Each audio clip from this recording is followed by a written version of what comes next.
Hey guys. Where the hell have you been, Nishi? I know it's been a while. I still really don't know what I want to do with this channel. I think honestly I'm just going to do whatever I like. And you know what I like?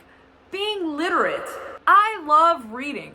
I love being a bookworm, and I think it's undeniable at this point that BookTok has really sparked a new interest in reading for a lot of people. And if you don't know what BookTok is, God bless you. Stay ignorant. I have stopped taking BookTok recommendations seriously for a really long time. But a couple of weeks ago, I was feeling silly and goofy, and I was like, you know what?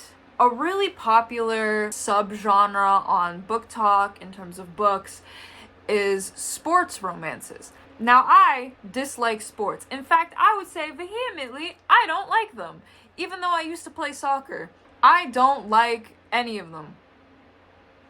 Except for one, and that is baseball. Let me tell you something. When it comes to baseball, I turn into an angry white man on Twitter. I take that shit so fucking seriously. Being from the beautiful city of Toronto, Canada, I am the biggest Toronto Blue Jays apologist on the planet. I am a Bo Bichette girly for fucking life. Nothing will ever change that. The first ticketed event I ever went to was a Jays game. It was 2011. I was 7 years old. I tell you all this just so you know, like, how serious it is for me. It's one of my biggest interests outside of obviously K-pop and reading. Also, no word of a lie, I'm not even kidding you guys, I share a birthday with Babe Ruth, so if the astrology girls have taught me anything, it just means that this life of being a baseball fan was always going to be in the cards for me. So I was feeling silly and goofy, and I decided to go on TikTok and see the types of sports romances that they recommend. Particularly, I was looking for one about baseball, and let me tell you something, people, the pickings were slim. Most of those are about hockey, and I don't fucking like hockey. You can take away my Canadian citizenship for that. I don't care. But I did end up finding one, and it is called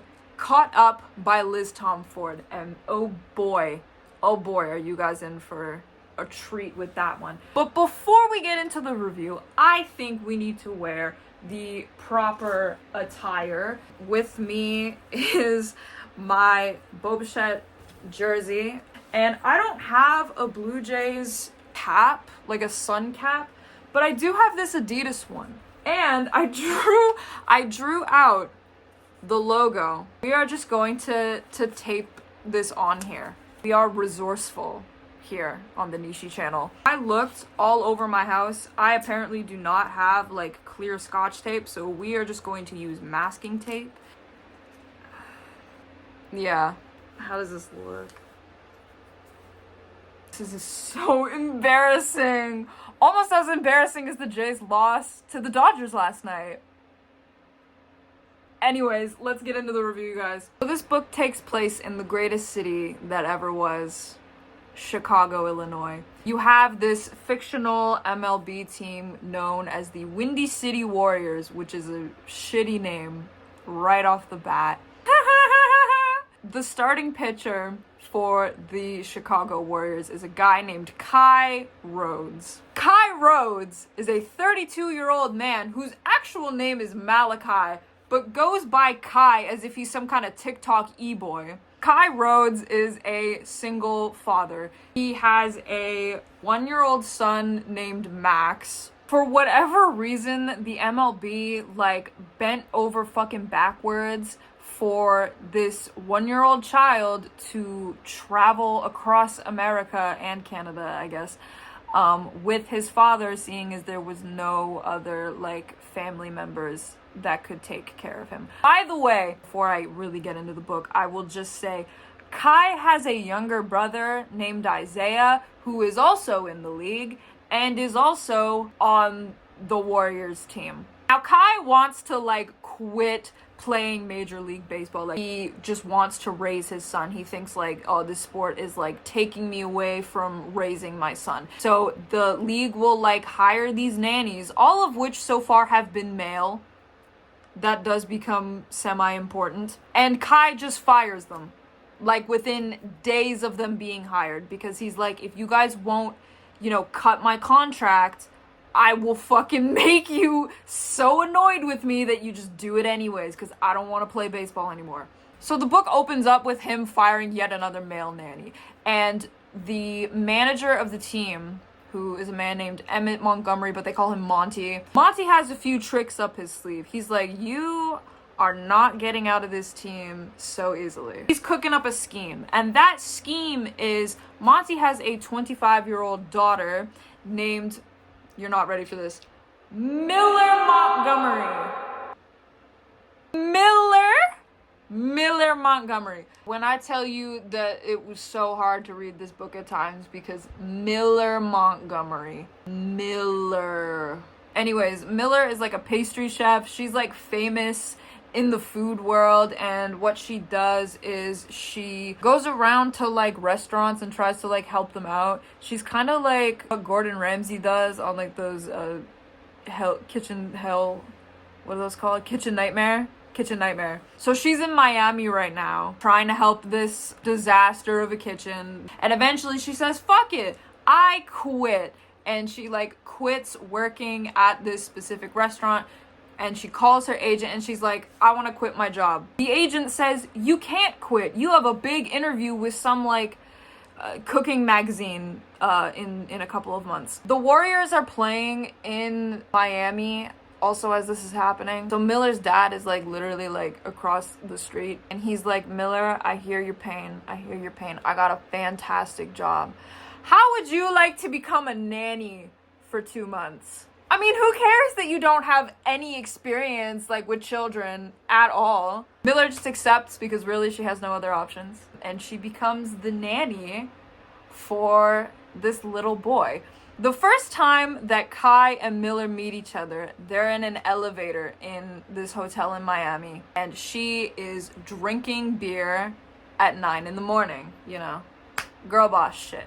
And the first thing that Kai thinks upon just seeing this stranger in an elevator is, God damn, that ass is fat. Miss Double Fisting on a weekday flips her hair over her shoulder as she retakes her spot in the elevator next to me.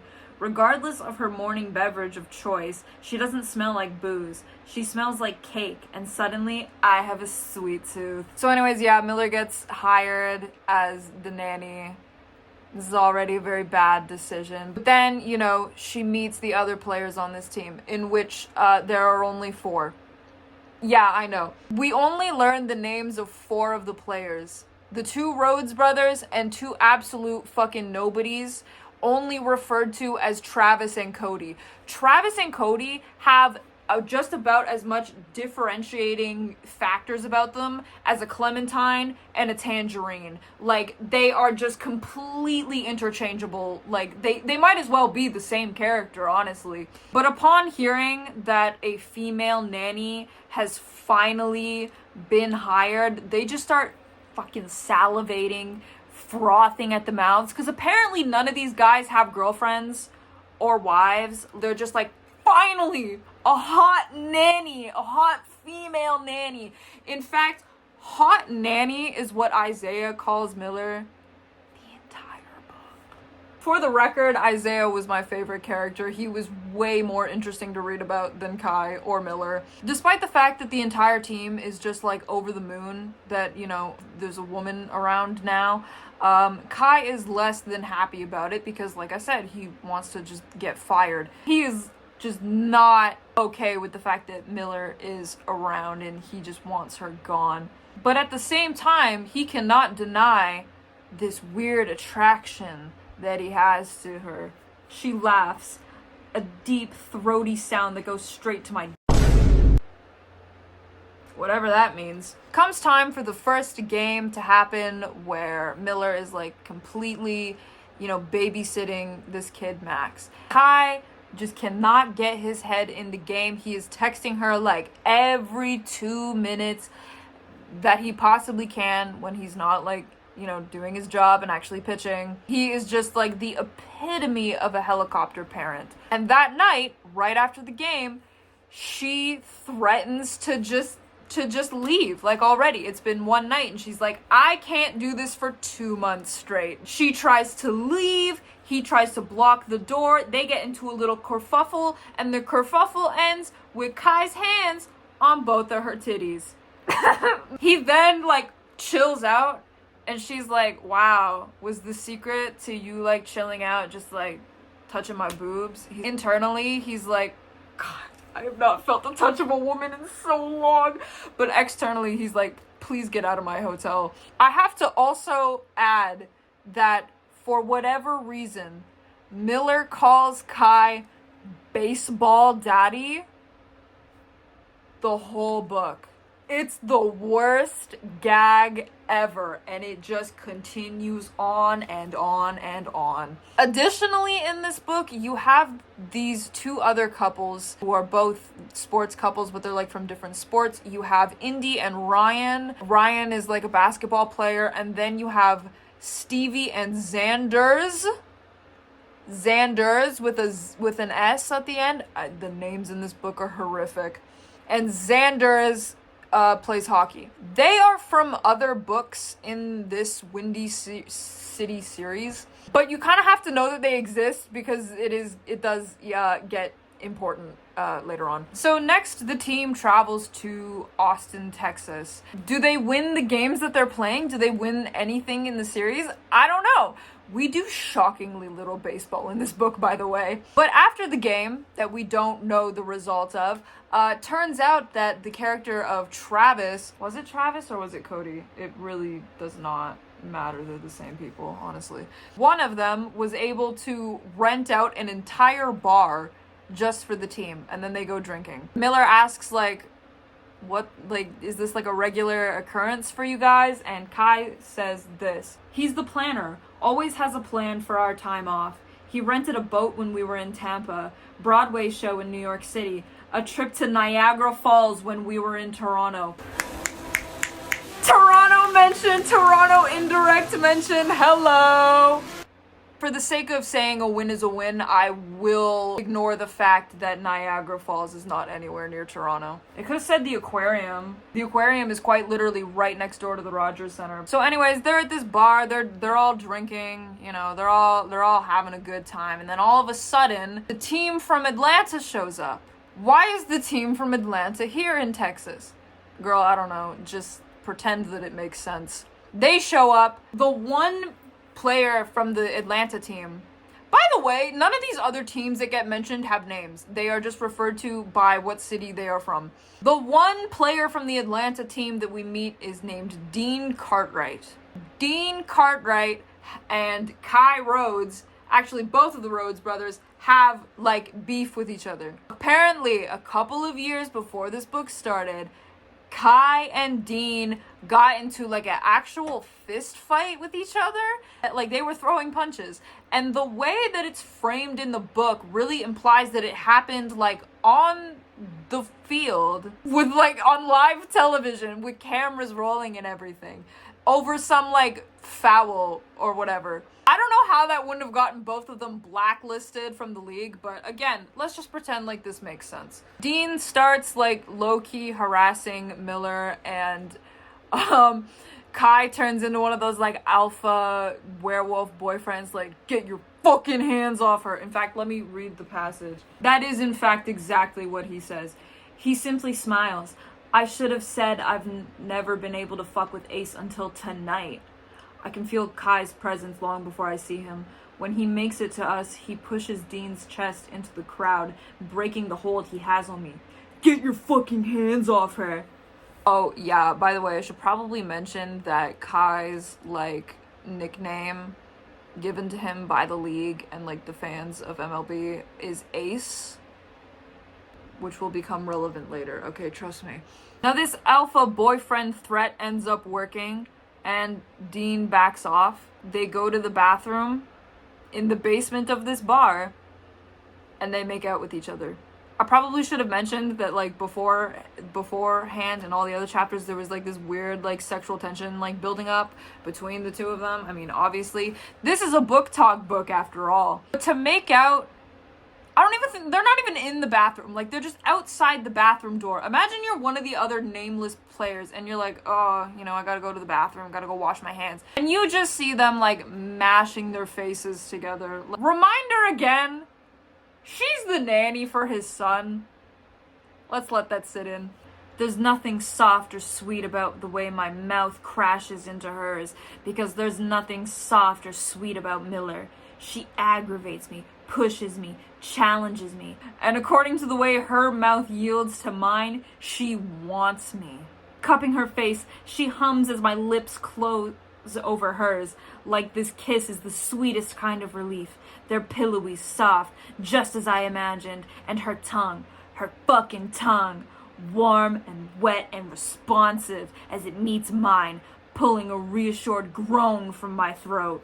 Anyways, after this series with Texas that we still don't know whether they won anything at all, they go back to Chicago. Immediately upon entering Kai's house, they go to the kitchen and they start making out again. He chuckles lightly before molding his mouth over mine again, our tongues tangling. What the fuck type of visual is that? I pull him closer, but every inch of our somewhat clothed bodies is already touching, and still, it's not enough.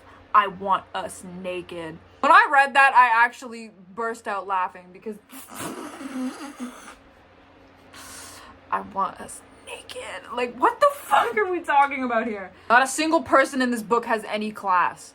Absolutely none. They stay in Chicago for a little bit, and then they go to Boston to play the not Red Sox. I don't know. To play the Blue Sox, I guess.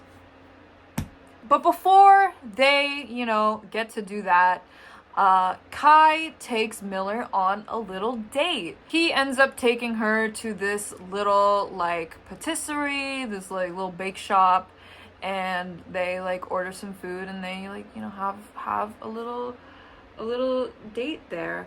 Cute, right? Except no, it's not, because he just sexualizes her in his head the entire time. You know, I really gotta hand it to Liz Tomforde. She has that male gaze down. Like, she really knows how to write it, because I don't think there is a single male character in this entire book that does not sexualize her either, like, internally or just, like, to her face. You know, it's...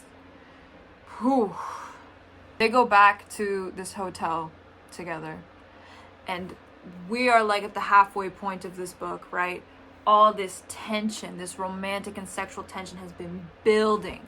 It's been building. And this is a BookTok book, so you already know what's about to happen next. This sex scene, this chapter where they have sex, goes on for 30 pages.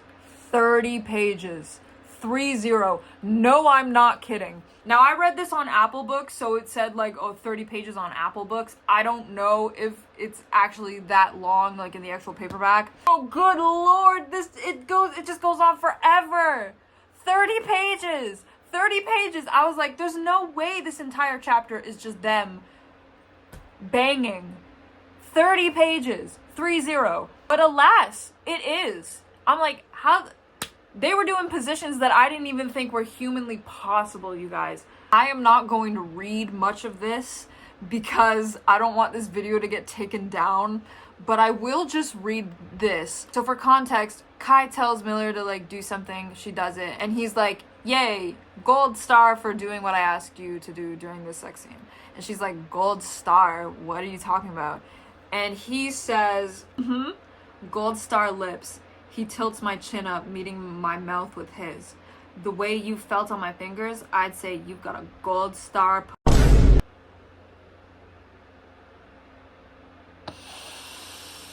He finds the hem of my shirt, pulling it over my head before unclasping my bra with a single flick. And gold star tits. Yeah. Remember how I said that his, like, nickname is Ace? She calls him that as they're having sex with each other. Ace.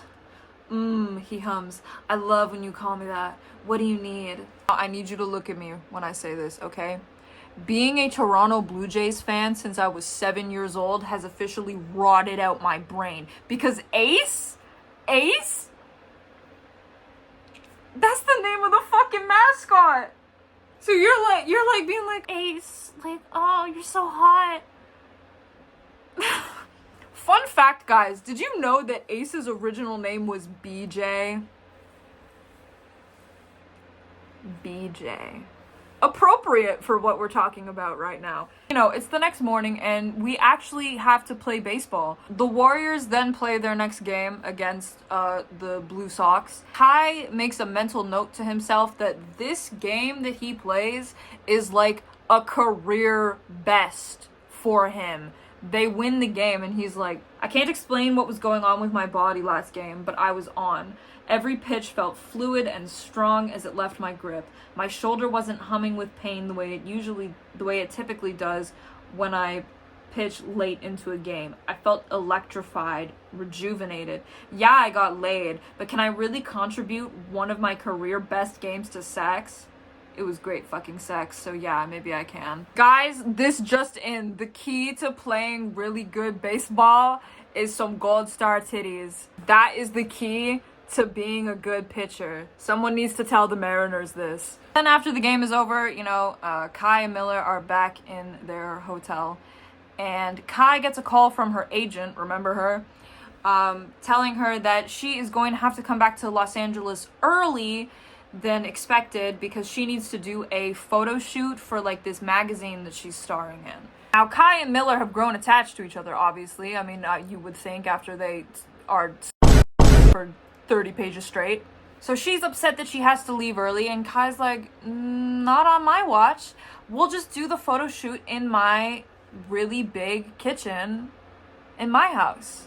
Miller's like, oh, okay, great, problem solved. There's a bit of a time skip, and then all of a sudden, they are in Anaheim, playing against the Anaheim team. So Max, remember Max? Yeah, the little 1-year-old boy.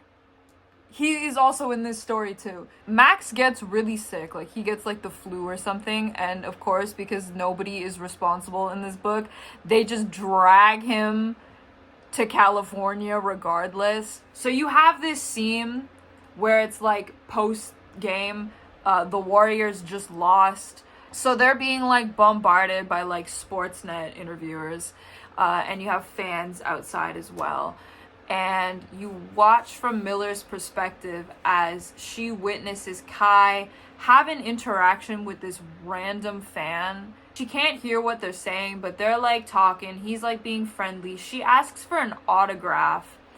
And when I tell you Miller gets unreasonably jealous because of this whole interaction, she starts catastrophizing in her head. She's like, this woman, there is such a connection between her and Kai. When I finally leave for Los Angeles in like a month, like this is gonna be the woman that Kai marries. Like I'm just gonna be like that Lana Del Rey song. The other woman will always cry herself to sleep. That is Miller right now. At the beginning of this book, there is a playlist. I don't know why TikTok books do this, but there was a playlist in the beginning of the book, and one of the songs on there was Snooze by SZA. It really should have been Kill Bill by SZA, because like the way that Miller just gets so fucking angry at this random woman, this random Warriors fan, is unreasonable. I might kill my ex, not the best idea. His new girlfriend's next, how'd I get here? And why am I spiraling, imagining this random redhead is Max's new mom? I bet she'd know how to make him feel better when he's sick. I'm sure she would have been able to get him to stop crying in the parking lot. She's most likely a lawyer, or a doctor, or even worse, she's a pediatrician who owns a lot of cardigans and comes from a giant family who would love to have... What the fuck am I reading? So I text the only girlfriend I have. Me. Kai's future wife is stunning. I hate her. She also has red hair, and I'm really close to hating all gingers because of it. Kennedy. I have red hair. By the way, Kennedy is this character in the book who is like the team's physiotherapist, I think. Isaiah is like madly in love with her, but A, she has a fiance, B, he acknowledges that like this would be a very inappropriate work relationship, which is something that Kai can't do when it comes to Miller. I know, that's why I'm giving you a warning, but at least you're not trying to seduce the man I'm sleeping with by asking him to sign your jersey or give him what is most likely fantastic parenting advice, which is conveniently accompanied by the phone number you slipped into his hand. Who texts like this? I'm dead serious. I don't, like, what? Are the fans making you jealous? I'm not jealous, but yes, girl, pull your shit together, please. Anyways, this point of conflict literally goes nowhere and then we never talk about it again. Then you get to the day where it comes for the photo shoot in Kai's house. They take the pictures of Miller and whatnot. She's really nervous about all of this. She's like, oh, I've never done a photo shoot before. And, you know, instead of, you know, taking some deep breaths or doing Klonopin like a normal person, her and Kai just start making out again while all these photographers are here. Where's the decorum? After the photo shoot, she gets a text from Indy, and Indy asks, like, hey girl, do you want to go drinking? And she's like, yeah. So a girls' night ensues where you have Indy, Stevie, Miller, Kennedy, and also this guy named Rio. I could not tell you for the life of me who Rio is or what he does. He's another sports player, but I could not tell you what sport he actually plays. He is that insignificant. So all these ladies, you know, they're having a girls' night out, you know, they're drinking, they're several drinks in, and they're, you know, talking about men. And all of a sudden, Kennedy drops a fucking bomb. Indy points to Stevie. I f***ed your brother. I'm not f***ing anyone. Rio sighs. Kennedy takes a long drag of her cocktail. My ex-fiance is f***ing my stepsister. Hello? Kennedy then goes on to explain that not only did her ex-fiance cheat on her with her own stepsister, she didn't even know about it, and the way she found out was by him soft launching themselves on Instagram with, like, the stepsister posting a picture of them with their engagement rings on her Instagram story. Now, honestly, you guys, at this point in the book, I was fully prepared to give it, like, 5 stars because the entertainment value alone, this was the most fun I've ever had reading something, literally ever, in my life. This book kind of is, to me, what I think watching The Bachelor is to my mother. Like, it's just pure entertainment and nothing more. I was on board with that. But then, so by the end of the girls' night, Miller is really drunk. She calls Kai for him to, like, pick her and Kennedy up, and this is the conversation that they have. Me, hi. He responds immediately. Baseball daddy. Hi, Mills. You gotta stop with this baseball daddy bullshit. Please. Because you're writing this. You're publishing this. The Sportsnet commentators are seeing this. And they are furiously scribbling down notes. I can't. Are you drunk? If I say yes, will you still take advantage of me later? I'm not gonna lie to you guys. The choice of words there made me very uncomfortable. Incredibly uncomfortable. Now, to his bare minimum credit, Kai is like, absolutely not. You're drunk. We're changing the subject. But Miller says that line 2 more times in the following chapters. She gets brought home. They go to bed. She wakes up. She's now sober. And then they, you know, sleep with each other again. If I may diverge just for a minute, because I know that a lot of younger people follow me. I know that a lot of younger people, like in high school, follow me. What Kai did in this situation was the right thing to do. All right? People who are drunk cannot consent. I'm not saying that this book has a problem with it specifically, because it doesn't, and it doesn't ever cross that line. But in general, BookTok books seem to have an issue when it comes to portraying clear, enthusiastic consent. I'm not going to go too deep into it. I just want everyone to know that people who are drunk, high, inebriated, what have you, cannot consent. Point blank, period. Okay, let's get back to the book. So after that, the Chicago Warriors have what they refer to as Family Day. Now, what is Family Day, Nishi? I hear you ask.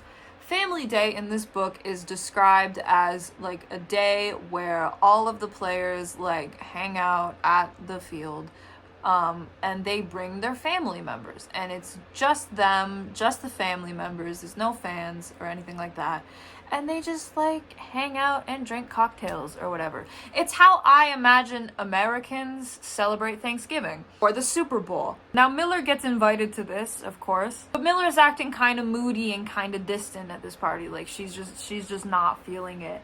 And Kai has this internal monologue. It was her idea, and I'm playing by her rules. But yesterday, it was as if she thought every simple touch between us meant I was going to lock her down, wife her up, and put a baby in her just to keep her from leaving Chicago. Wife her up. You are 32 years old. You are 32 years old. You are a 32-year-old man using the phrase, wife her up. Remember Dean Cartwright? The guy who was harassing Miller at the bar? He shows up, and you're probably thinking, what the fuck are you doing here at the Chicago Warriors Family Day? Who are you related to? And then the biggest plot twist ever. Remember Kennedy, who got cheated on? Her fiance cheated on her with her own fucking stepsister? Guess who her stepbrother is? Now this hurts Isaiah very badly, and we get a little context as to why. So obviously we know that Isaiah is madly in love with Kennedy, but we get a little bit of lore, and we learn that the Rhodes brothers actually knew Dean Cartwright, like they went to high school with each other. And anytime that Isaiah had like a crush on a girl, or he was dating somebody, like Dean Cartwright would just become a homewrecker, swoop in, and just take whoever Isaiah was into at the time.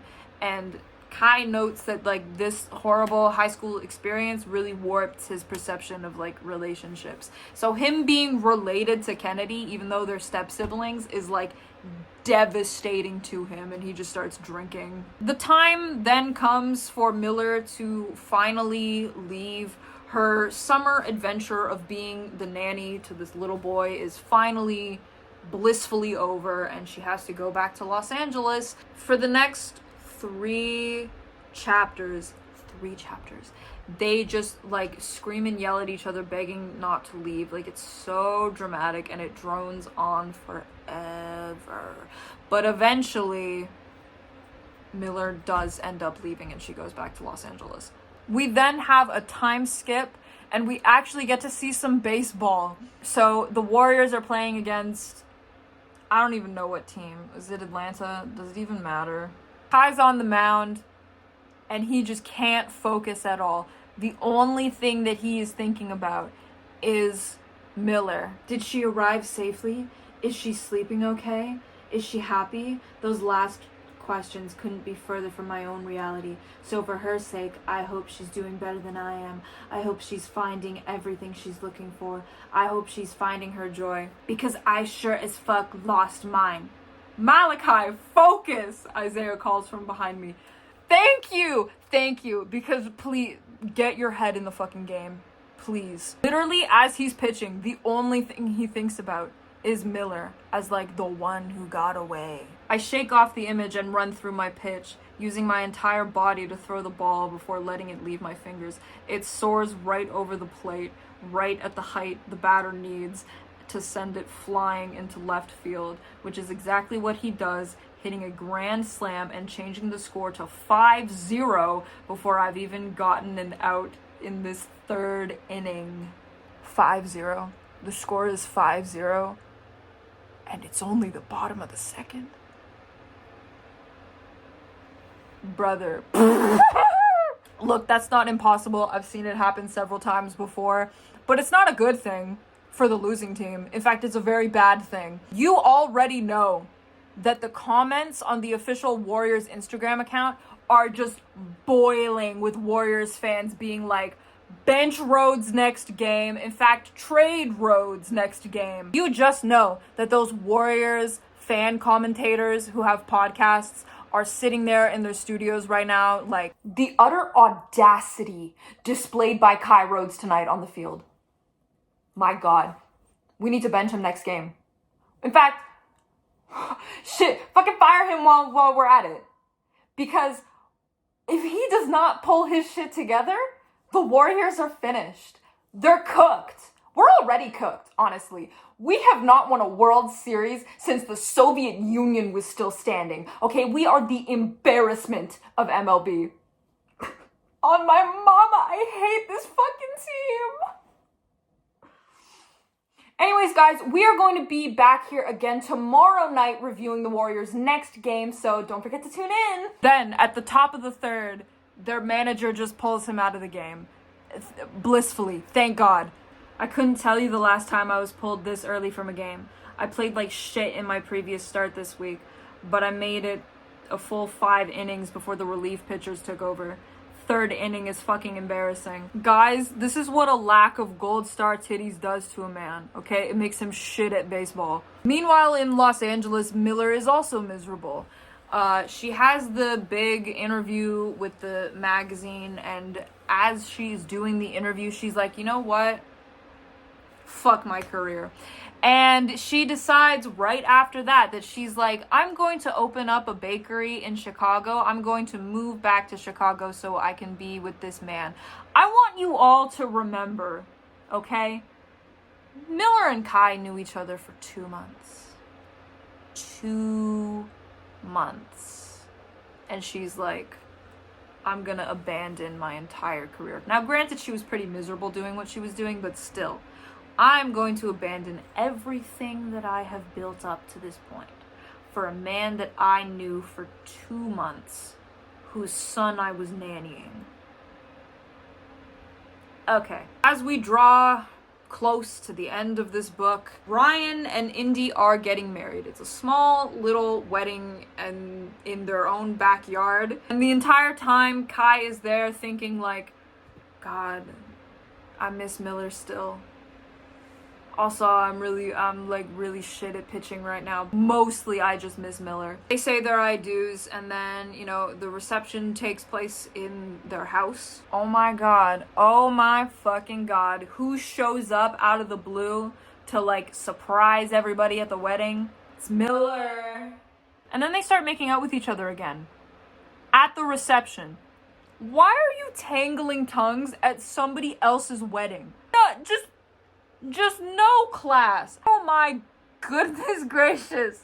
In the epilogue, you have a time skip for about 6 months, and it is Max's birthday. He is finally turning 2 years old. As the adults are like drinking margaritas at this 2-year-old's birthday party, Isaiah shows up and he makes a little bit of an announcement. For some reason, the team was just in Vegas. They were on like off time, or is this the off season? I don't know, it doesn't get explained. He and Kennedy were in Vegas, they got really drunk, and they eloped. Does this break some kind of, like, workplace violation? Probably. And everyone else is just like, oh, okay, and then they move on. Because that whole bomb that just dropped was to set up book 2 of this. And then, right at the end, Kai gets down on one knee, and he proposes to Miller, and the book ends like that. This book is like the literary equivalent of a Hallmark Christmas movie. Was it good? Objectively not. Was I thoroughly entertained? Absolutely. In fact, I will be tuning in when book 2 following Isaiah and Kennedy comes out. I think it comes out in July. I will be reading that, and I will probably be making a video about it as well, because like I said, Isaiah was the best character in this book. Kai and Miller were fucking boring. Monty was a non-entity. Kennedy was okay. Everybody else, you know, who cares? Maybe if I'm able to find any more, like, baseball, sports, romance books, I will try to read them and review them if you guys enjoyed me doing this. Anyways, I don't know. Click like, comment, hit subscribe, hit the bell for notifications. I will see you all again, hopefully sooner than a year. Bye-bye.